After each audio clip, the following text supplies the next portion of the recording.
আব্দুল্লাহ ইবনে খুজাফাকে লোভ দিয়া কাজ হয় নাই, খাবার বন্ধ রাখছে, শারীরিকভাবে দুর্বল।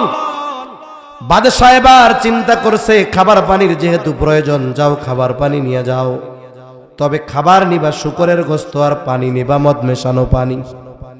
ডাক্তাররে বলছে, ডাক্তার খাবার পরিবেশন করার পর যখন খাবার গ্রহণ করবে ওই সময় তাকে জানায় দিবা এই খাবার হলো শুকরের গোশত আর মদ মেশানো পানি। বাদশার আদেশে ডাক্তার খাবার নিয়ে হাজির। আব্দুল্লাহ খাও, নইলে কিন্তু তোমার জীবন ক্ষতিগ্রস্ত হতে পারে। এখন ক্ষুধা লাগছে, দুর্বল, খাবার সামনে আসলে খিদা বাড়ে। রোজার মাসে, এখন তো শীতের মধ্যে রোজা ঢুকতেছে, এই যে ভাদ্র মাসে রোজা রাখছে 15 ঘন্টার কাছাকাছি, সাহারির সময় খাইছে, এরপরে একটানা মনে করেন 15 ঘন্টা পরে ইফতার, 14 ঘন্টা 55 মিনিট হয়ে গেছে। ইফতারের বাকি কয় মিনিট? এই টাইমে ইফতার নিয়ে সামনে বইছে, আজান দিতে আছে কয় মিনিট? 14 ঘন্টা 55 মিনিট। সমস্যা হয় নাই, মাগার এই 5 মিনিটে 15 বার ঘড়ি দেখে আর কয় কিরে 5 মিনিট হয় না কে, ইফতারের টাইম হয় না কেন? কেন? এর আগে তো আপনার কষ্ট হয় না, এখন খাবারের চাহিদা বাড়লো কেন? এই যে চোখ দিয়ে যখন খাবার দেখছি, আমার ব্রেন থেকে অটোমেটিক খবর চলে গেছে পাকস্থলীর কাছে যে দোস্ত খাওন চলে আইছে, আর পাকস্থলী আ করে রয়েছে, এই যে খিদা লাগা শুরু হয়ে গেছে। মানুষ যখন ক্ষুধার্ত থাকে দীর্ঘ সময় যদি পার করে, একটা সময় খাবারের যে চাহিদা ওইটা কমে যায়, যদিও সে দুর্বল থাকে। কিন্তু যখন আবার খাবার সামনে আসে তখন ক্ষুধার মাত্রা কেন বাড়ে? ওই দীর্ঘ সময় খাবার না পেয়ে পাকস্থলী মুখ বন্ধ করে ফেলছিল, এখন ওই যে খাবার আইছে, খবর পাইছে, মুখ খুলছে, এখন খিদা লাগে। এখন ওই ইফতারির আগে ওই 5 মিনিট আর যায় না, সামনে 20 পদের ইফতারি, মনে হয় যে এগুলো সব আমার একাই আজকে লাগবে, অথচ খাইতে পারবে অল্প। তা খাবার যখন ক্ষুধার্থের সামনে যায় তখন খাবারের চাহিদা তার আরো বাড়ে। এখন আব্দুল্লাহ ইবনে খুজাফার সামনে খাবার, উনি তো খাবার গ্রহণ করবে। এই মুহূর্তে ডাক্তার বলে, আব্দুল্লাহ এটা শুকরের গোশত আর মদ মেশানো পানি। বাদশার চিন্তা হলো খাবার না দিয়া দৈহিক দুর্বল বানাইছি, আর শুকরের গোশত আর মদ মেশানো পানি খাইয়া খাওয়াইয়া ইমানি দুর্বল বানায়া ফেলবো। সামনে উপস্থিত মুরব্বিয়ানে কেরাম, সমবয়সী যুবক বন্ধু, স্নেহের ছোট ভাই, মাইকের আওয়াজ যত দূরে যায় নিজ নিজ স্থানে অবস্থানরতা সম্মানিতা শ্রদ্ধা মা ও বোন, আল্লাহ তাআলার দরবারে অগণিত শুকর যে মহান মালিক হায়াতে বরকত দিয়ে সুস্থ রেখে বিজ্ঞ উলামা হযরতদের জবান থেকে খুবই গুরুত্বপূর্ণ কথা শ্রবণ করবার, সেই ধারাবাহিকতায় আরও কিছু কথা আপনাদের সাথে মুযাকারা করার সুযোগ যে মহান মনিব দান করেছেন, সে মহান মনিবকে খুশি করার জন্য মহব্বতের সাথে জবান খুলে অন্তর থেকে কালিমাতুশ শুকর পাঠ করি আলহামদুলিল্লাহ। অগণিত দুরুদ ও সালাম সৈয়দুল আম্বিয়া, আশরাফুল আম্বিয়া, খাতামুল আম্বিয়া, ইমামুল মুরসালিন, রহমাতুল লিল আলামিন, মুহাম্মদুর রাসূলুল্লাহ সাল্লাল্লাহু আলাইহি ওয়াসাল্লামের উপর আমি আপনাদের খেদমতে পবিত্র কোরআনুল কারীমের একটা আয়াতের কিছু অংশ ও রাসূল আকরাম সাল্লাল্লাহু আলাইহি ওয়াসাল্লামের অগণিত হাদিস থেকে 2টা হাদিস পাঠ করেছি। আল্লাহ তাআলার কাছে তৌফিক চাই, আল্লাহ তাআলা কিছু কথা বলার তৌফিক দেন, যে কথাগুলো আমাদের সবার দুনিয়া এবং আখিরাতের জন্য কল্যাণকর হয়। সকলে জবান খুলে বলি আমিন। আলোচনার শুরুতে আমি আমার ভাইয়ের কাছে আবারও ক্ষমা প্রার্থী। আসলে ওনার প্রতি আমার ব্যক্তিগত আক্রোশ নাই, কিন্তু আসলে বিষয় হলো হয়তো ওনার কাছে মিস ইনফরমেশন, কেউ হয়তো বলছে এরকম। এখন এইরকম কথাগুলো বাধা দিতে দিতে এখন আমিও এক বিরক্তির মধ্যে পড়ে গেছি। স্বাভাবিকভাবে মানুষের মধ্যে একটা বিরূপ প্রতিক্রিয়ার সৃষ্টি হয়, হয়তো ভাই ওই আবেগ থেকে মহব্বত থেকে বলছে, আরো দেশি মানুষ, এই দাবিতেও একটু রাগ বেশি হয়েছে। আমি দোয়া করি, আল্লাহ তাআলা ভাইয়ের কাছে ক্ষমা চাই, সাথে সাথে আল্লাহ তাআলা যেন আমার ভাইয়ের মর্যাদা আরো বাড়ায়া দেয়, সম্মান যেন আরো বাড়ায়া দেয়। আমিন কর না কেন? আরো জোরে বলে না আমিন। আল্লাহ হায়াতে, ইলমে, সব কিছুতে আল্লাহ তাআলা যেন বরকত দান করে, সকলে বলি আমিন। যাই হোক, আসলে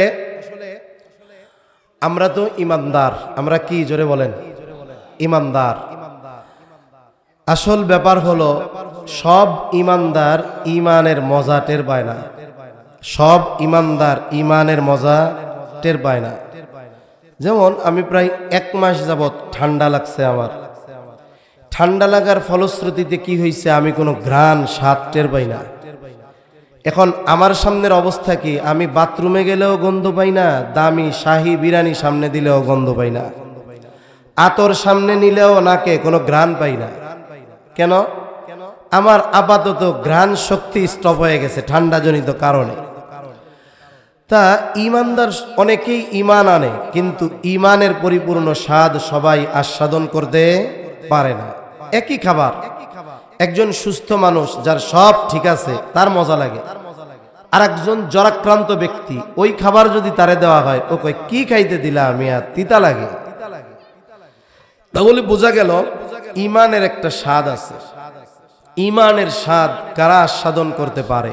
নবীজি সাল্লাল্লাহু আলাইহি ওয়াসাল্লাম বলেন, যাকা তু'মাল ঈমান মান রাদিয়া বিল্লাহি রাব্বান ওয়া বিল ইসলামি দীনান ওয়া বিমুহাম্মাদিন নাবিয়্যান ওয়া রাসূলা। রাসূল আকরাম সাল্লাল্লাহু আলাইহি ওয়াসাল্লাম বলেন, ইমানের স্বাদ ওই ব্যক্তি পেয়েছে, ইমানের মজা ওই ব্যক্তি লাভ করেছে কে?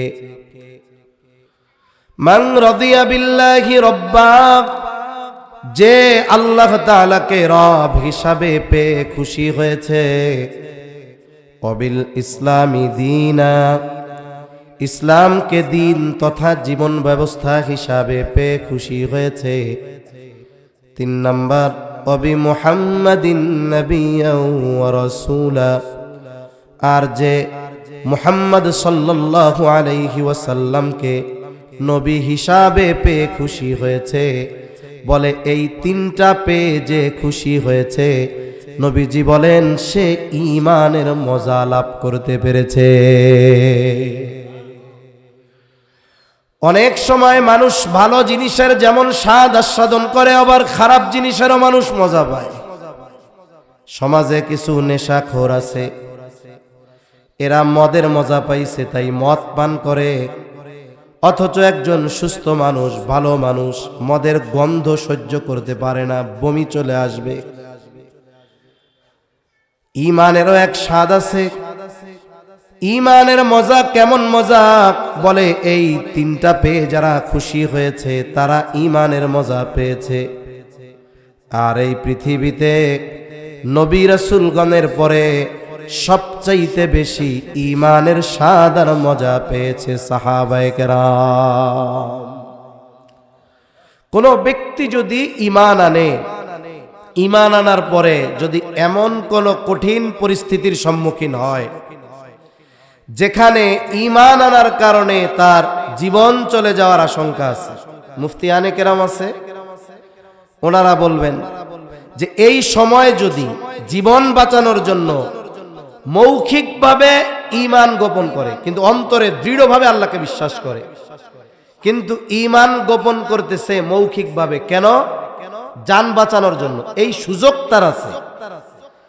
তবে কিছু মানুষ তো ঈমানের স্বাদ এমন পাইছে, জীবন চলে যাওয়ার সম্ভাবনা, তবুও তারা মৌখিকভাবেও ঈমানকে গোপন করে নাই। রাসূলুল্লাহ সাল্লাল্লাহু আলাইহি ওয়াসাল্লামের প্রিয় সাহাবী হযরত বেলাল রাদিয়াল্লাহু তাআলা আনহু উমাইয়ার গোলাম ছিলেন। উমাইয়ার গোলাম ঈমান আনছেন। ঈমান আনার পর উমাইয়া জানতে পারছে বেলাল ঈমান এনেছে, ওনার গোলাম। এখন তো গোলামের মাসালা নাই, গোলামের এই সিস্টেমটা এখন নাই। বলে যারা গোলাম হইতো মানুষের গোলাম, ওই গোলামের ইচ্ছাটাও মনিবের ইচ্ছার উপরে নির্ভরশীল হতো।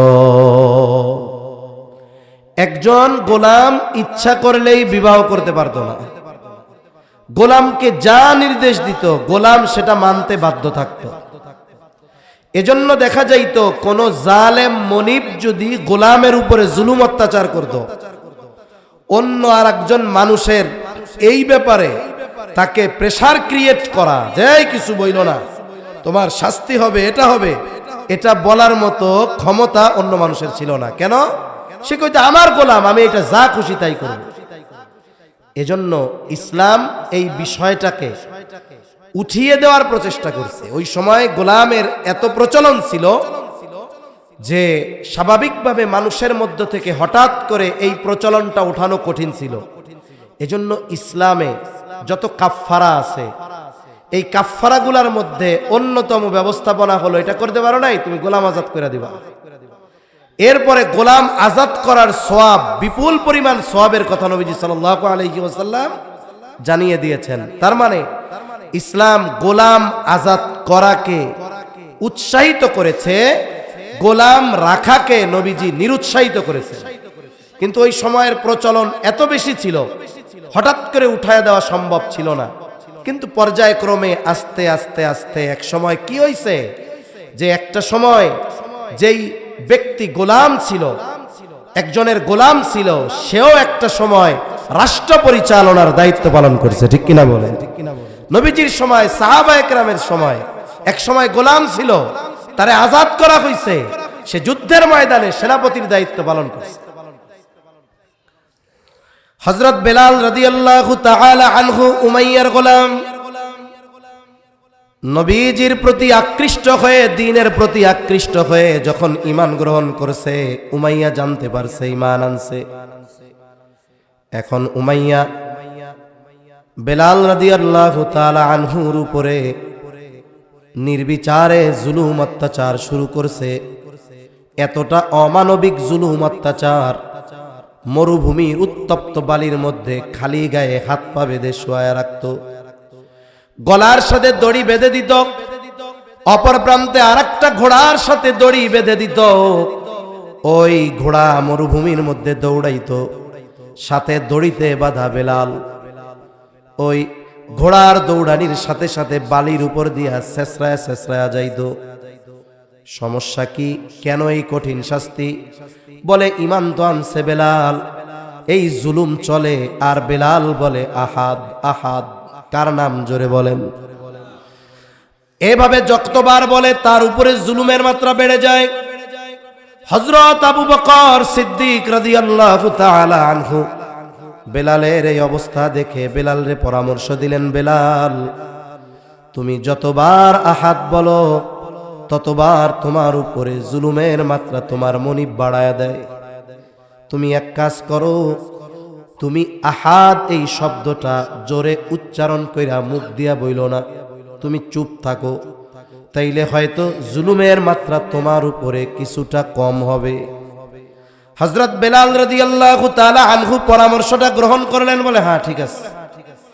কিন্তু বেলাল ঈমানের মজা তো এমন পেয়েছে, আহাদ ডাকার মধ্যে এমন মজা পেয়েছে, উমাইয়ার জুলুম অত্যাচার বেড়েছে, কিন্তু বেলাল ঈমান গোপন করে নাই, আহাদ শব্দ মুখ দিয়া উচ্চারণ বাদ দেয় না। কারণ তার কাছে উমাইয়ার জুলুম অত্যাচার যত কষ্টের মনে হইছে, তার চাইতে বেশি মজার লাগছে আল্লাহকে ডাকা।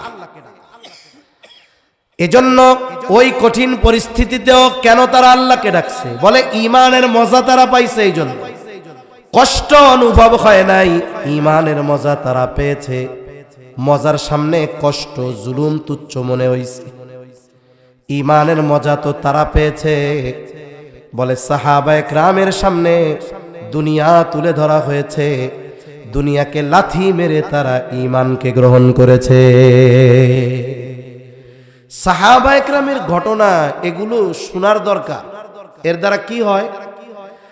এর দ্বারা ঈমানের মধ্যে একটু ঘষা মাজা হয়। আমরা তো উল্টাপাল্টা ঘটনা শুনতে অনেক সময় পছন্দ করি, কিন্তু আমাদের সাহাবায়ে কেরামের জীবনী, নবী রাসূলগণের ঈমানের ত্যাগ, সাহাবায়ে কেরামের ঈমানের জন্য ত্যাগ, এগুলো শুধু শুনে মজা নেওয়া বিষয় না, বরং ওই শিক্ষাটাকে জীবনের সাথে কাজে লাগানোর দরকার। ঠিক কিনা বলেন?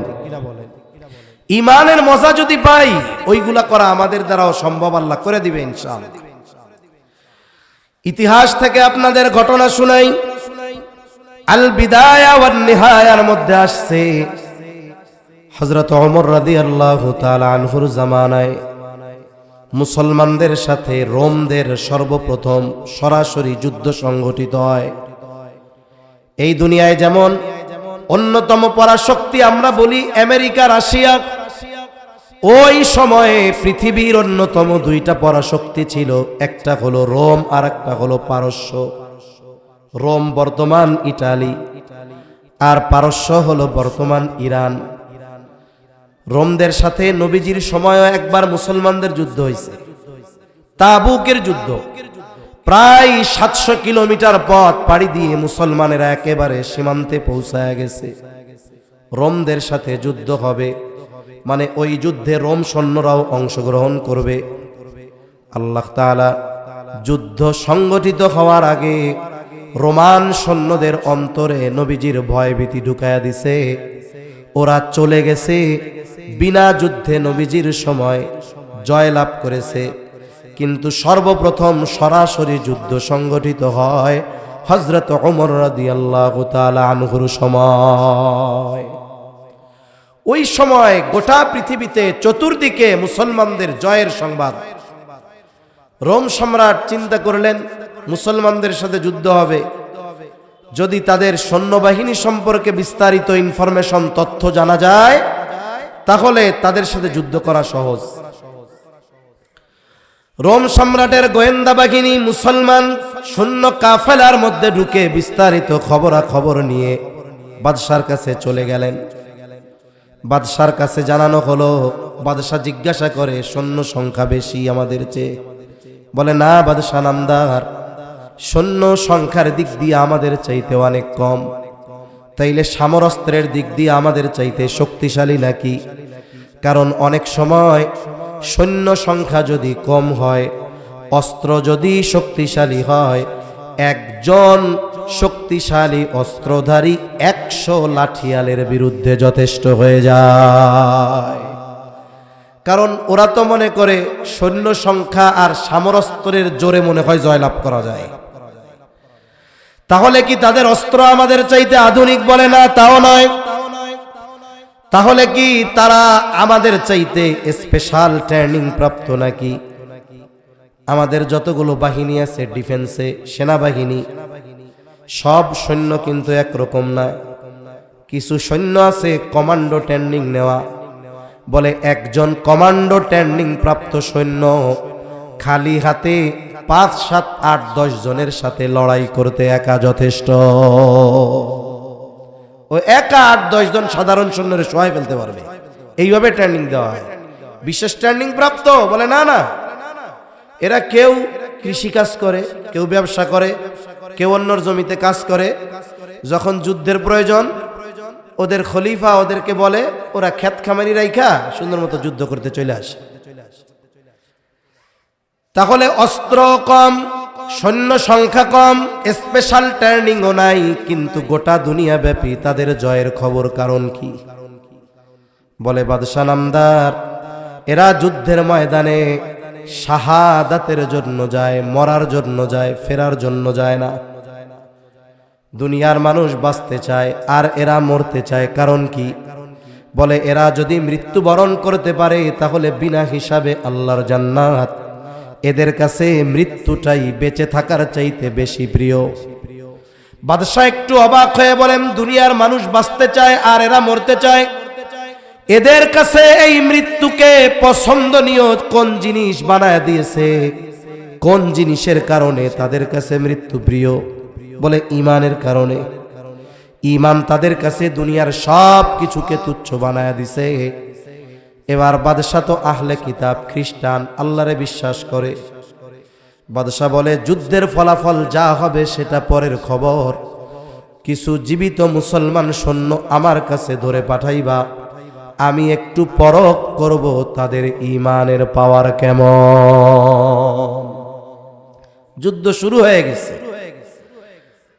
কোন কোন ঐতিহাসিক লেখেন 40 জনের একটা দল কাফেরদের হাতে আটক হয়ে গেছে।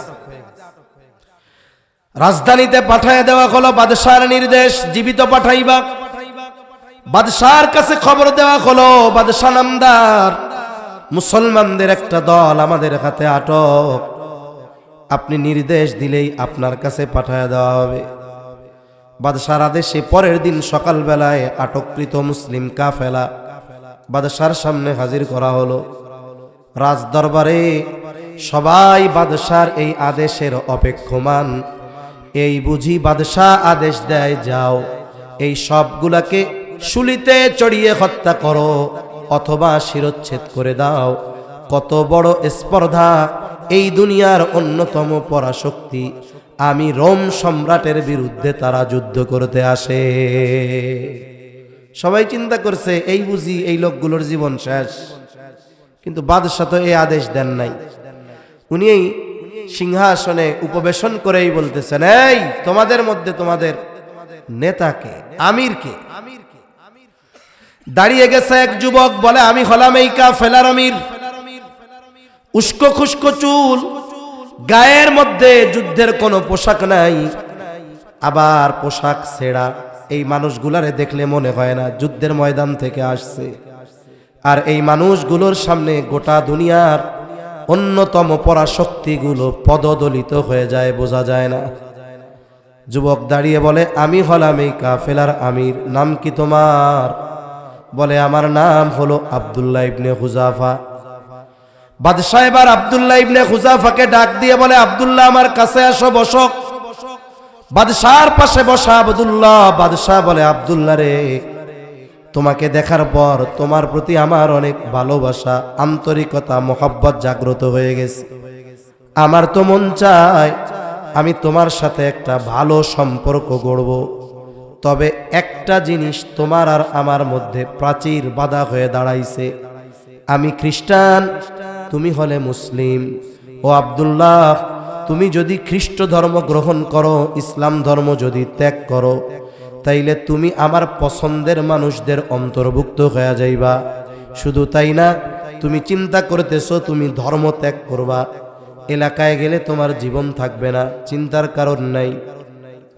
আমি তোমাকে আমার কাছে রেখে দেওয়ার ব্যবস্থা করব। আমার ঘরে আমার সুন্দরী ষোড়শী যুবতী এক কন্যা আছে, এই মেয়েটা আমি তোমার সাথে বিবাহ দিয়ে দিব। আমার একমাত্র কন্যা বিবাহ দেওয়ার দিন আমার গোটা রোম সাম্রাজ্যের অর্ধেক আমি তোমার নামে লিখে দিব। আমার মৃত্যুর পর তুমি বাকি অর্ধেকের মালিক হয়ে যাইবা। তুমি হবা এই বিশাল রোম সাম্রাজ্যের একচ্ছত্র অধিপতি। কত সুবিশাল এক প্রস্তাব! আমাদের ইমান তো চা বিস্কুট দিয়ে কেনা যায়, বুঝেন নাই? সামনে নির্বাচন আসতেছে, দেখবেন এক কাপ চা, একটা বিড়ি, একটা পান, একটা টোস্ট বিস্কুট। ও সকালে ওই অফিসে ইমান বেচবে, বিকেলে অফিসে যায় বেচবে। আছে না নাই বলেন? প্রস্তাব কি দিছে? ওই সময়ের সবচাইতে বড় প্রভাবশালী যেই রাজ্যগুলো, তার মধ্যে একটা রোম সাম্রাজ্যের অধিপতি হওয়ার প্রস্তাব তার সামনে। কত সুবিশাল প্রস্তাব! বলেন তো, কেউ যদি আমার কাছে আপনার সবচাইতে পছন্দের জিনিসটা চায়, বিনিময়ে আপনার সবচাইতে অপছন্দের জিনিসটা নিতে বলে, ভালো লাগবে না মেজাজ গরম হবে? রক্ত গরম হয়ে যাবে।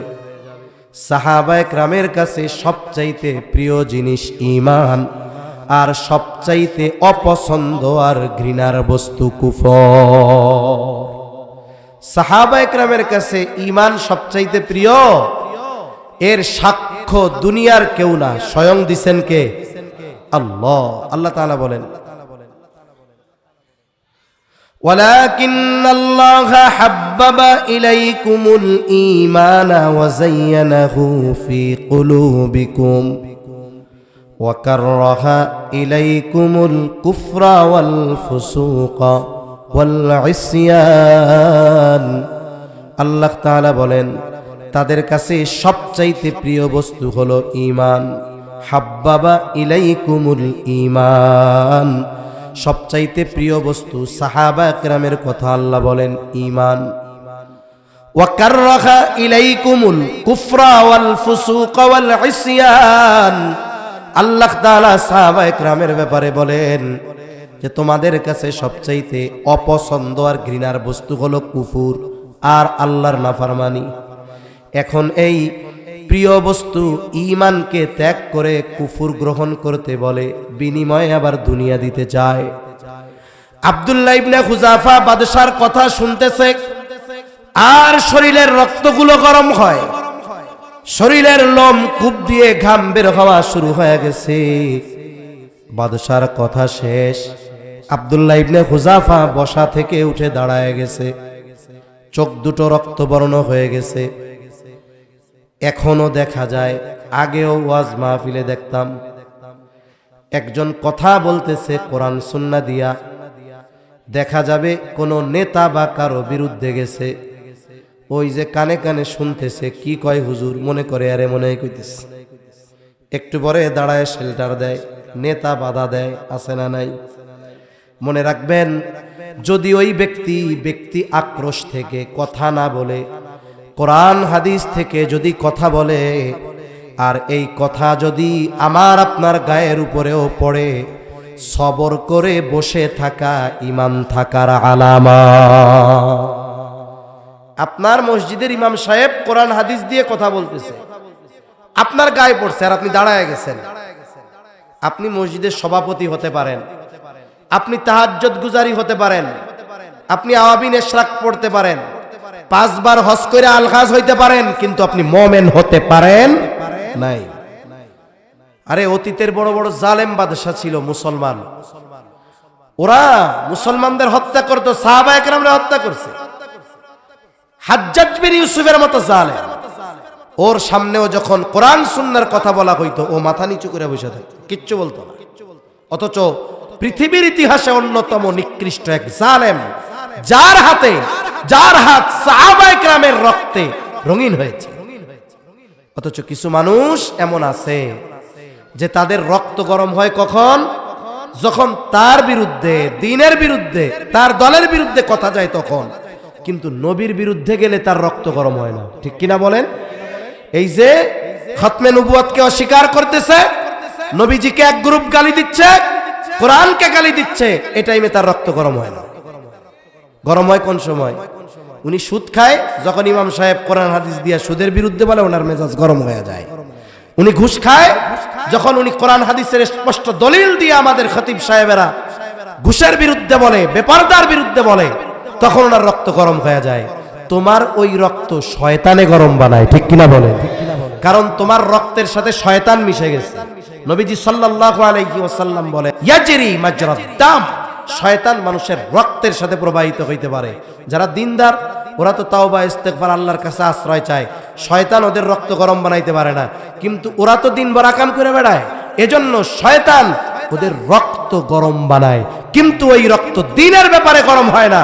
আর যারা মুত্তাকি পরহেজগার, এদের রক্ত দ্বীনের ব্যাপারে গরম হয়, ঠিক কিনা বলে?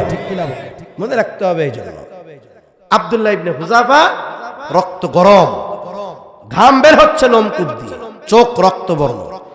স্বাভাবিকভাবে মানুষ যখন রেগে যায় তখন শোয়া থাকলেও কিন্তু দাঁড়ায় পড়ে, যখন রাইগা যায় পা না থাকলেও কয় লাথি মেরে কিন্তু শোয়া ফেলে। রাগের ঠেলায় সবকিছু ঠিক থাকে না। এজন্য রাগ আসলে যেমন মানুষ অবস্থা পরিবর্তন করে, রাগ কমানোর জন্য অবস্থা পরিবর্তন করতে হয়।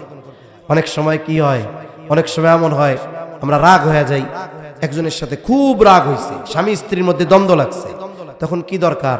আসলে তখন দরকার অবস্থা পরিবর্তন করা। সবাই রাগ কন্ট্রোল করতে পারবে না, সবাই রাগ নিয়ন্ত্রণে আনতে পারবে না। আল্লাহর নবী শিখায়া দিয়েছেন হাদিসের মধ্যে, দাঁড়া থাকলে সে বসে পড়বে, অবস্থার পরিবর্তন করবে। মূল কথা, বসা আছে শুয়ে পড়বে, এরপরেও রাগ কমে না, বলে যার সাথে রাগারাগি তার থেকে বিচ্ছিন্ন হয়ে যাবে কিছু সময়ের জন্য, এরপরেও রাগ কমে না, মসজিদে চলে যাবে, ওযু করে নামাজে দাঁড়ায় যাবে। এই পদ্ধতিগুলো যদি অবলম্বন করে, আশা করা যায় রাগ কমে যাবে। আব্দুল্লাহ ইবনে হুযাফা রাগে ক্ষোভে দাঁড়ায় গেছে, বাদশার দিকে রক্ত চক্ষুতে তাকায়া উঁচু আওয়াজে বলে, এই রোমের কুকুর, তুই কি দুনিয়ার বিনিময়ে আমার ঈমান কিনতে চাস? তুই শুনে রাখ, এ তো তোর সামান্য রোম সাম্রাজ্য, তুই যদি আমাকে গোটা দুনিয়ার মালিকানাও দিয়ে দেশ, মালিক যদি বানায় দেশ, আমি ওই দুনিয়ার বিনিময়ে তোর কাছে ঈমান বিক্রয় করব না। এটা ছিল রোম সাম্রাজ্যের মধ্যে অনাকাঙ্ক্ষিত এক ঘটনা।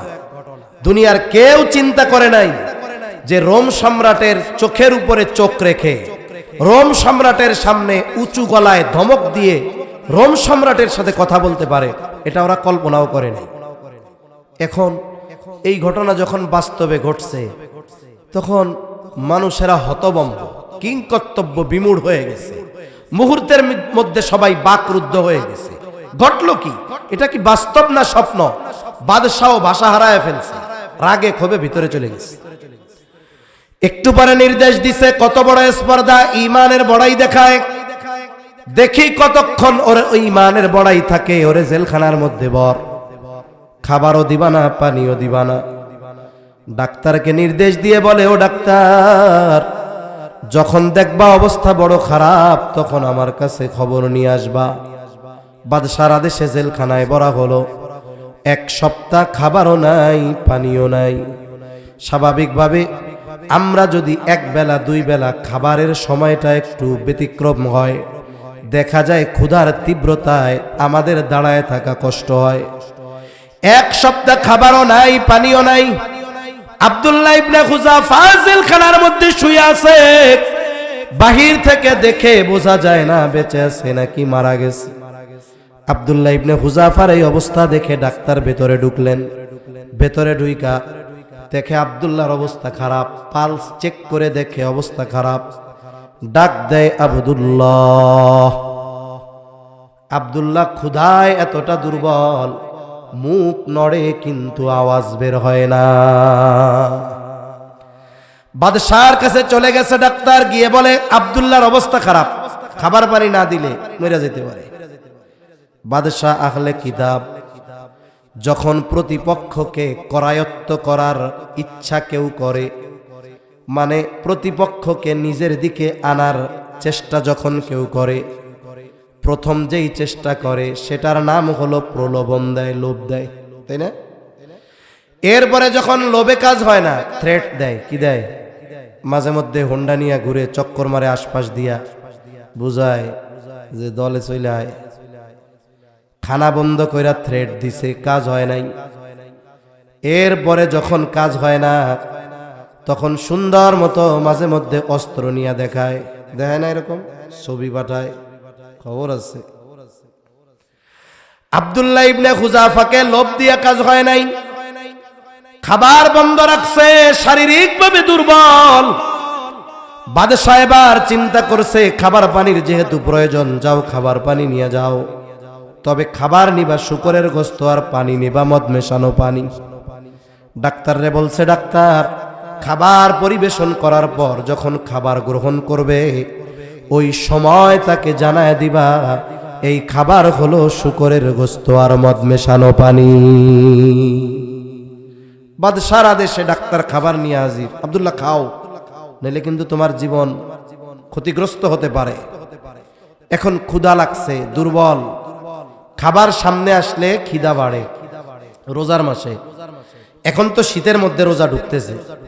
এই যে ভাদ্র মাসে রোজা রাখছে 15 ঘন্টার কাছাকাছি, সাহারির সময় খাইছে। এরপরে একটানা মনে করেন 15 ঘন্টা পরে ইফতার, 14 ঘন্টা 55 মিনিট হয়ে গেছে। ইফতারের বাকি কয় মিনিট? এই টাইমে ইফতার নিয়ে সামনে বইছে, আজান দিতে আছে কয় মিনিট? 14 ঘন্টা 55 মিনিট। সমস্যা হয় নাই। মাগার এই 5 মিনিটে 15 বার ঘড়ি দেখে আর কয়, কি রে 5 মিনিট হয় না কে? ইফতারের টাইম হয় না কেন? কেন? এর আগে তো আপনার কষ্ট হয় না, এখন খাবারের চাহিদা বাড়লো কেন?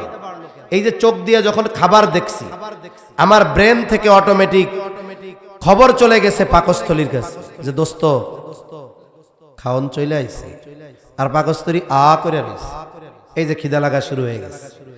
মানুষ যখন ক্ষুধার্ত থাকে, দীর্ঘ সময় যদি পার করে, একটা সময় খাবারের যে চাহিদা ওইটা কমে যায়, যদিও সে দুর্বল থাকে। কিন্তু যখন আবার খাবার সামনে আসে, তখন ক্ষুধার মাত্রা কেন বাড়ে? ওই দীর্ঘ সময় খাবার না পেয়ে পাকস্থলী মুখ বন্ধ করে ফেলছিল, এখন ওই যে খাবার আইছে, খবর পাইছে, মুখ খুলছে, এখন খিদা লাগে। এখন ওই ইফতারির আগে ওই 5 মিনিট আর যায় না, সামনে 20 পদের ইফতারি, মনে হয় যে এগুলো সব আমার একাই আজকে লাগবে, অথচ খাইতে পারবে অল্প। তা খাবার যখন ক্ষুধার্থের সামনে যায় তখন খাবারের চাহিদা তার আরো বাড়ে। এখন আব্দুল্লাহ ইবনে হুযাফার সামনে খাবার, উনি তো খাবার গ্রহণ করবে। এই মুহূর্তে ডাক্তার বলে, আব্দুল্লাহ এটা শুকরের গোশত আর মদ মেশানো পানি। বাদশার চিন্তা হলো, খাবার না দিয়া দৈহিক দুর্বল বানাইছি, আর শুকরের গোশত আর মদ মেশানো পানি খাইয়া খাওয়াইয়া ইমানি দুর্বল বানায়া ফেলব। এই পৃথিবীতে যারা হারামখোর আছে, হয়তো তারা মৌলিকভাবে হারাম খায় অথবা তাদের উপার্জন হারাম। মনে রাখবেন, ঘুষের টাকা, সুদের টাকা দিয়া যদি কেউ মক্কা শরীফের দুম্বার গোশত কিনে খায়, ওটাও হারামের মতো। কথা বুঝেন নাই? এইরকম যারা আছে, উপার্জন 100% হারাম, অথবা যা খায় সেটা হারাম। এই খাবার খেয়ে ওর দৈহিক শক্তি যত হোক না কেন, এই হারামখোর সবগুলো ইমানি ভাবে দুর্বল, সবগুলার ইমান দুর্বল। আব্দুল্লাহ ইবনে হুযাফা দুর্বল, ইমানের দিক দিয়ে সবল। কানে যখন আওয়াজ গেছে শুকরের গোশত আর মদ মেশানো পানি, ইমানি শক্তিতে বলিয়ান হয়ে আব্দুল্লাহ ইবনে হুযাফা ডাক্তারকে বলে, এগুলো সরায় ফেলো, আমার জীবন চলে যায় যাক, তবু আমি হারাম খাবার আমার ঠোঁটে লাগাবো না।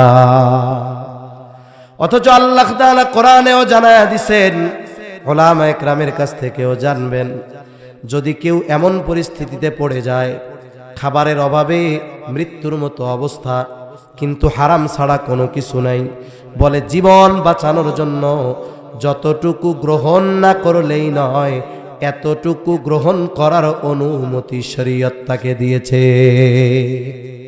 আব্দুল্লাহ ইবনে হুযাফা তো জানে ডাক্তার বলছে না খাইলে মরবা। আব্দুল্লাহ ইবনে হুযাফা জানে বাঁচার জন্য খাওয়া ওইটুক বৈধ, কিন্তু ইমানের পাওয়ার তো এমন যে জীবন চলে গেলেও হারাম খাবার ঠোঁটে লাগাবে না।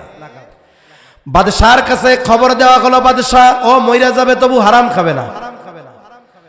বাদশাহ এবার সর্বোচ্চ কঠোর হলেন, তিনি বললেন, আগামীকাল সকালবেলা বড় পাত্রের মধ্যে তেল গরম করবা।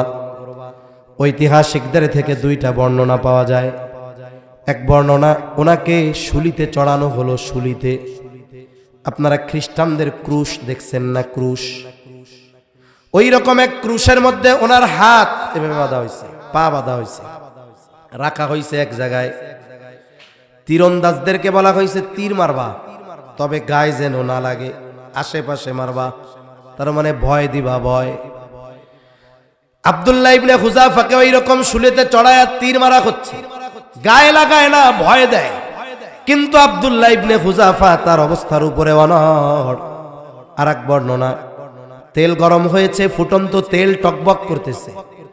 আব্দুল্লাহ ইবনে হুযাফাকে আনা হলো, এত দুর্বল, 2 জনের কাঁধে ভর করে আব্দুল্লাহ ইবনে হুযাফা বাদশার সামনে হাজির। বাদশাহ ফুটন্ত উত্তপ্ত তেল দেখিয়ে বলে, আব্দুল্লাহ এখনো সময় আছে, আমার কথা মেনে নাও, তাইলে যেই প্রতিশ্রুতি তোমাকে দেওয়া হয়েছে সেটা পূরণ করা হবে, আর যদি আমার কথা মেনে না নাও ওই তেলে ফেলে দেওয়া হবে। তেল রেডি।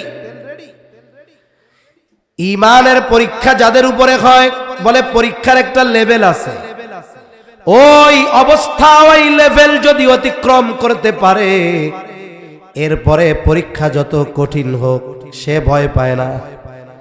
ওই হালাতে পৌঁছায় গেলে আব্দুল্লাহ ইবনে হুযাফা পৌঁছায় গেছে। তেলের দিকে তাকায় বলে, ও বাদশাহ, আমি জীবন দিতে প্রস্তুত, তবু ঈমান ছাড়ব না। তোমার কি পরিণতি হবে জানো? বাদশাহ আদেশ দিল, জেলখানা থেকে একজন কয়েদি ধরে আনো। বাদশাহর আদেশে একজন কয়েদি ধরে আনা হলো। বাদশাহ আদেশ করলেন, ওরে তেলের মধ্যে ফেলে দাও। এক টকবগে যুবক মুসলিম কয়েদি। তেলের মধ্যে যখন ফেলে দেওয়া হলো, মুহূর্তের ভিতরে শরীরটা কিমা বাজার মতো হয়ে যায়, হাড্ডি থেকে মাংসগুলো আলাদা হয়ে গেছে। শাহাদাতের অমীয় সুধা পান করলো যুবক। এই দৃশ্য দেখবার পর বলেন তো, আব্দুল্লাহ ইবনে হুযাফার ভয় বাড়ছে নাকি? ভয় বাড়ে নাই, তার আরো সাহস বাড়ছে। আব্দুল্লাহ ইবনে হুযাফারে বাদশা বলে, শেষ সুযোগ, কথা মানো, বাজবা নইলে তেলে ফেলায় দিবে। কয় জীবন যায় যাক, ঈমান ছাড়বো না। বাদশা আদেশ দিলেন, দাও ওরে তেলে ফেলায় দাও। এতক্ষণ সব কিছু স্বাভাবিক, এখন আব্দুল্লাহ ইবনে হুযাফার চোখে পানি, কান্না শুরু করে দিছে। আর মানুষেরা ভাবতেছে মরার ভয়ে কান্না করে। অনেক সময় মানুষ কিন্তু শুধু ভয়ে কান্না করে না, আনন্দেও কান্না করে, করে না? সন্তান 10 বছর বিদেশ, 10 বছর পর বাড়ি আসছে, মা বাবা ভাই বোন কত খুশি, আনন্দ থামাইতে পারে না, কান্না করে দেয়।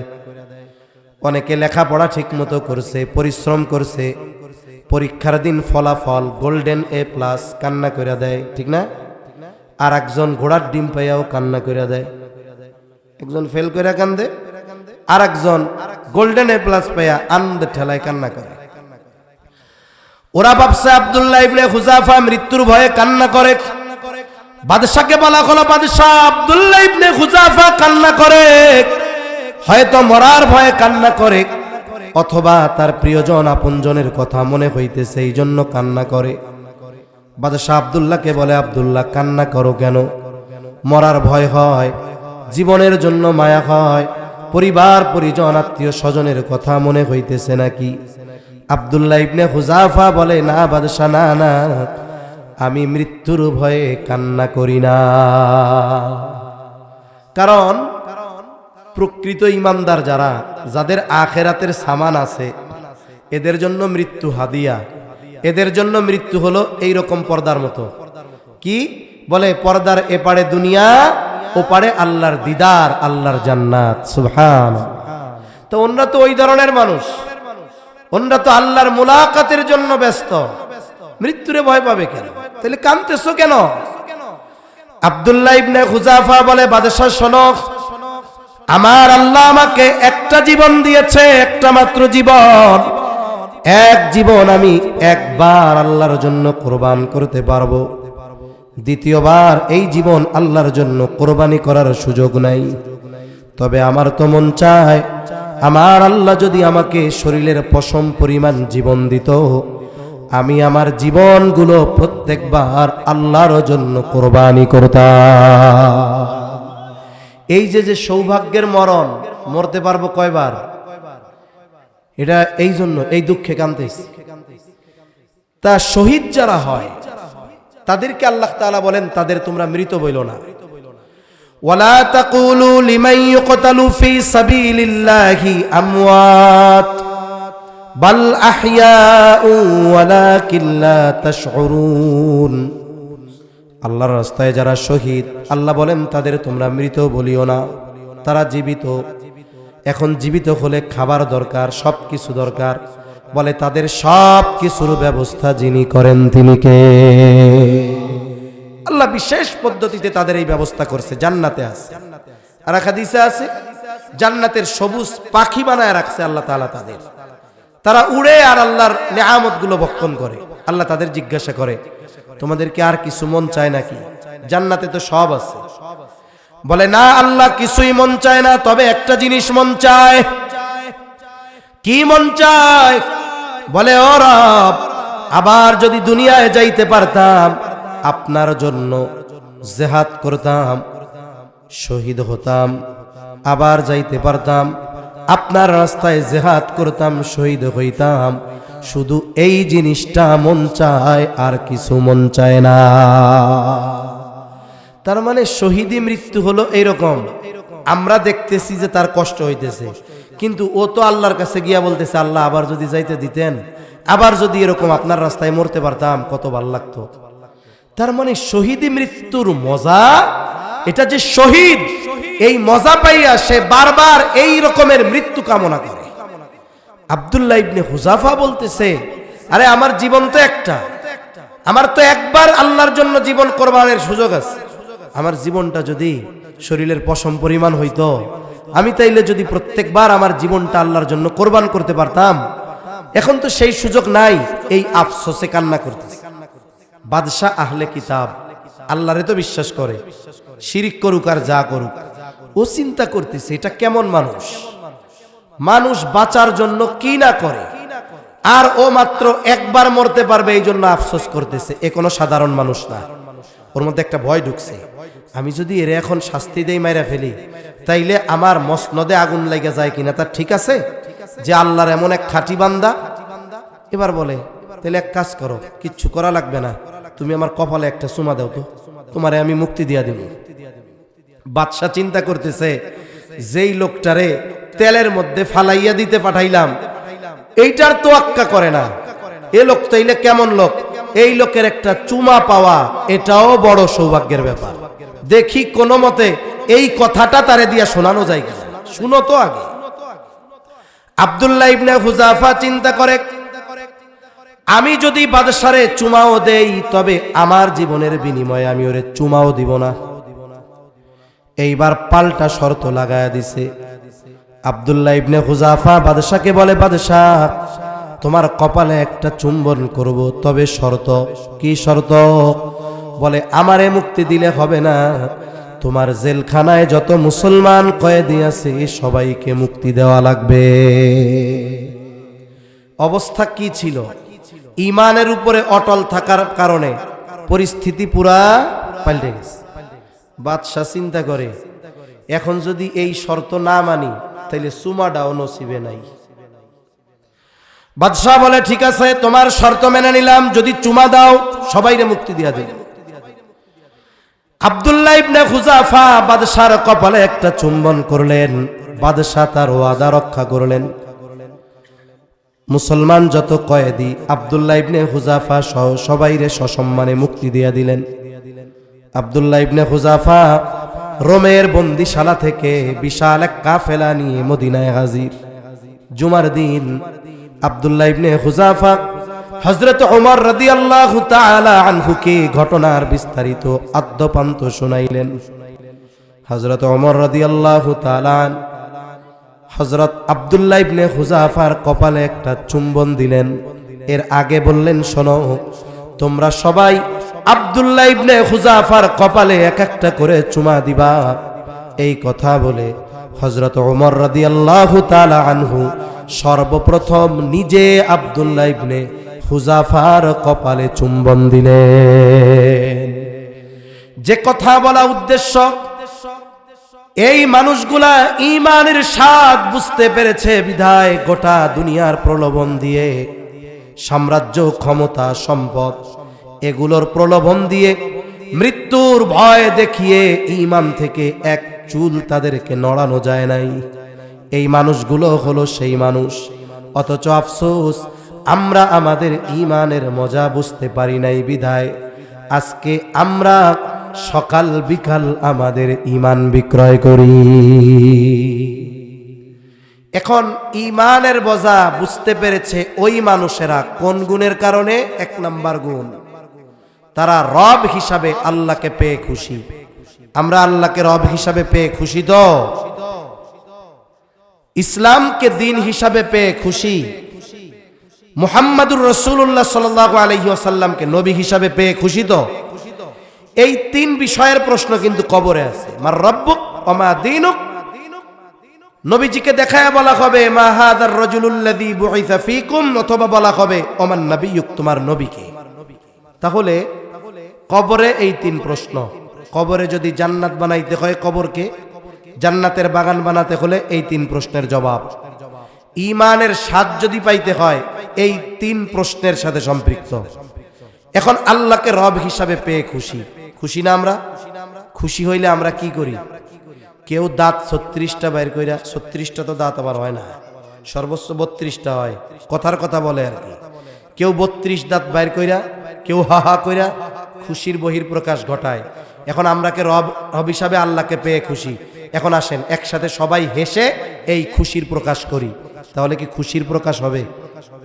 আল্লাহকে রব হিসাবে পেয়ে খুশি হইলাম, বোঝা যাবে কেমনে যে আমি রবের কোনো নাফরমানি করি না। সাহাবা ইকরামের কাছে কি অপছন্দের ছিল? ওয়াল কুফরা ওয়াল ফুসুকা ওয়াল ইসয়ান, ফাসিকি করা, নাফরমানি করা, কুফরি করা, এটা ছিল তাদের কাছে সবচাইতে অপছন্দ। তাহলে আমাদের কাছেও পাপাচারে লিপ্ত হওয়া, আল্লাহর নাফরমানি করা, শিরকি কুফরি কাজে লিপ্ত হওয়া, এটা হতে হবে সবচাইতে ঘৃণার আর অপছন্দের। ঠিক কিনা বলেন? এখন আমি পাপ করি, আল্লাহর নাফরমানি করি, শিরকের সাথে জড়িত, আমি বলি আল্লাহকে রব হিসাবে পেয়ে আমি খুশি। আসলে এই খুশির কোনো দাম আছে? এই খুশির কোনো দাম নাই। আমি ইসলামকে দিন হিসাবে পেয়ে খুশি, আমার মধ্যে ইসলাম নাই। বলেন তো, মুখ দিয়া যদি বলি ইসলাম পেয়ে খুশি, আসলে কি খুশি হওয়া হবে নাকি? আমাকে ব্যক্তিগত জীবন থেকে সর্বোচ্চ পর্যায় পর্যন্ত ইসলামের উপরে চলার, ইসলাম প্রতিষ্ঠার চেষ্টা করতে হবে। আমাদের দেশে অনেক ভাই আছে অপেক্ষায় থাকে। কিসের অপেক্ষায়? বলে হুজুর ইসলাম পরিপূর্ণ মানব, একেবারে সব করব। কবে থেকে ভাই? বাংলাদেশে ইসলামী শাসন ব্যবস্থা প্রতিষ্ঠা হোক, এরপর থেকে। এর আগে কি করবেন? কাফেরের মতো চলবেন? কথা বুঝেননি? এর আগে কি কাফেরের মতো চলবো? কেন? রাষ্ট্রীয়ভাবে ইসলাম প্রতিষ্ঠা হওয়ার আগে ব্যক্তিগত জীবনে ইসলাম নাই, পারিবারিক জীবনে নাই, সামাজিক জীবনে নাই, আমার অধীনস্থদের মধ্যে আমার ইসলাম প্রতিষ্ঠার জিম্মাদারি নাই। তাহলে এগুলো বাদ দেন কেন? স্টেপ বাই স্টেপ অগ্রসর হন। আমার আপনার প্রত্যেকের দায়বদ্ধতা কমপক্ষে কতটুক? কমপক্ষে কতটুক? আমি এই এলাকার একজন বাসিন্দা, গার্মেন্টস ফ্যাক্টরিতে চাকরি করে অথবা এই এলাকায় থাকে, উনি মেম্বারও না, চেয়ারম্যানও না, সাধারণ একজন মানুষ, দুনিয়া এইভাবেই কাইটা গেছে। কিয়ামতের দিন আল্লাহ ওনারে জিজ্ঞাসা করবে, ওই মিয়া তুমি কেন রাষ্ট্রীয়ভাবে ইসলাম প্রতিষ্ঠা করলা না? এই জবাব দাও। এই প্রশ্ন উনারে করার আগে উনাকে জিজ্ঞাসা করবে, তুমি ইসলাম কতটুকু নিজে মানছো এটা কও। তোমার পরিবারকে কতটুকু ইসলাম মানিয়েছো এটা বলো। তোমার অধীনস্থদেরকে দ্বীনের উপরে কতটুকু পরিচালিত করেছো বলো। এই জবাব আগে। ঠিক কিনা বলেন? যার যে দায়িত্ব আল্লাহ দিছে, ওই দায়িত্বের ব্যাপারে কিয়ামতে আল্লাহ জিজ্ঞাসা করবে। কুল্লুকুম রাঈন ওয়া কুল্লুকুম মাসউলুন আন রাঈয়াতিহি। এখন আমার দায়িত্বের সীমা কতটুকু এটা আমি বুঝি। এটুকুর ব্যাপারে তো আল্লাহর কাছে জবাবদিহিতার কাঠগড়ায় দাঁড়াতেই হবে। সাথে সাথে যার যতটুকু সামর্থ্য আছে প্রত্যেকে তার অবস্থান থেকে রাষ্ট্রীয়ভাবে ইসলাম প্রতিষ্ঠার চেষ্টা করবে। যার জান দিয়ে করার সে করবে, মাল দিয়ে করার সে করবে। যে না পারে নিজে ইসলাম মানবে আর আল্লাহর কাছে দোয়া করবে, আল্লাহ আমি দুর্বল, আমি পারতেছি না। তবে আপনি গোটা পৃথিবী ব্যাপী ইসলামী আইন বাস্তবায়নের ব্যবস্থা আল্লাহ আপনি করে দেন। এতটুকু যদি না করা হয়, কিয়ামতের ময়দানে বাঁচার উপায় আছে? তাহলে ইমাম সাহেবদের কাছ থেকে জানবেন, হুজুর আমার ব্যক্তিগত জীবনে কতটুকু ইসলাম মানা দরকার একটু শিখায়া দেন। আমরা তো ওনাদের কাছ থেকে শিখতে চাই না। কেন চাই না? বলে আমি যে জানি না এটা যদি ইমাম জানে আমার ইজ্জত থাকবে। বুঝেন নাই? আমি যে জানি না এটা যদি ইমাম জানে তাহলে তো আর গরম দিয়ে কথা বলা যাবে না, ধমক দেওয়া যাবে না, মসজিদে মুখ ফুলিয়ে গলা উঁচু করে কথা বলা যাবে না। যদি সবাই জানে ওই লোক দোয়ায় কুনুত পারে না, ওইটা কি মসজিদে উঁচু গলায় কথা কইতে পারবে? এজন্য ইমামের কাছ থেকে শিখতে চায় না, কিন্তু ধরা তো খাইতে হবে আখেরাতে। এজন্য আমি ইসলামকে দিন হিসাবে পেয়ে খুশি। এই খুশির প্রমাণ কখন হবে? যখন আমি ইসলাম মোতাবেক চলবো। ব্যক্তিগত জীবন থেকে নিয়ে যতদূর পর্যন্ত আমার সম্ভব আমি ইসলাম অনুযায়ী চলবো, তখন হলো আমি ইসলামকে দিন হিসাবে পেয়ে খুশি। আমি নবী হিসাবে মুহাম্মাদুর রাসূলুল্লাহকে সাল্লাল্লাহু আলাইহি ওয়াসাল্লামকে পেয়ে খুশি। হায় হায়, খুশির প্রমাণ দিতে হবে কি দিয়ে? বলে নবীর আদর্শ অনুসরণ করে, নবীর সিরাত সুরাতকে ধারণ করে। অথচ আমি নবীর সুন্নাতের কাছে যাই না, নবীর আদর্শ আখলাক আমার মধ্যে নাই। আমি কই নবীর পায়ে আমি খুশি। এখন বলেন তো, যারা আল্লাহর হুকুম আহকাম মানে না, ইসলাম মোতাবেক চলে না, নবীর আদর্শ অনুসরণ করে না, ওরা যদি বলে যে আমি আল্লাহকে রব পেয়ে খুশি, ইসলামকে দিন পেয়ে খুশি, নবীকে মুহাম্মদ সাল্লাল্লাহু আলাইহি ওয়াসাল্লামকে নবী হিসাবে পেয়ে খুশি, এরা যতই খিলখিল করে হাসুক না কেন, এদের কথা সত্য না মিথ্যা? জোরে বলেন, সত্য না মিথ্যা? তাহলে ঈমানের স্বাদ যদি পাইতে হয়, তাহলে আমাদেরকে এই তিন বিষয়ের দিকে খেয়াল রাখতে হবে। তাহলে কি হবে? দুনিয়ার আমল সুন্দর হবে, আখেরাতে কবরে যাওয়ার সাথে সাথে তিন প্রশ্নের জবাব পটপট করে দিয়া দিবে। কবর জান্নাতের বাগান হবে। আখেরাতের 50,000 বছর এক এক দিন দ্রুততার সাথে পার হবে। 30,000 বছরের পুলসরাত বিজলির গতিতে আল্লাহ পার করায়া দিবে। আল্লাহ তাআলা অতি দ্রুততার সাথে অনন্তকালের জান্নাতে পৌঁছায়া দিবে। ঠিক কিনা বলেন? এখন বিষয় হলো আমরা যে আমল করব, দৈনন্দিন অনেক আমলের ক্ষেত্রে অ্যালার্ম দিয়ে রাখি না আমরা? অ্যালার্ম, আজান দেয়, আজানের যে উদ্দেশ্যগুলো, এর মধ্যে মূল উদ্দেশ্য হলো আমাদেরকে কিসের কথা স্মরণ করায়া দেয়? নামাজের কথা। অনেক সময় অনেকে ভোররাত্রে উঠবে, আজান হইছে, ঘর দর লাগানো, শীতের দিন, আওয়াজ ঢুকে না, মোবাইলে ঘড়িতে অ্যালার্ম দিয়ে রাখে। কেন অ্যালার্ম দেয়? যেন ঘুম থেকে উঠতে পারে, উঠা নামাজে যাইতে পারে। এজন্য কিছু দৈনন্দিন আমল আছে যেগুলো আমাদেরকে আমাদের জীবনের মূল কথা স্মরণ করায় দেয়। এর একটা আমল হলো এইটা।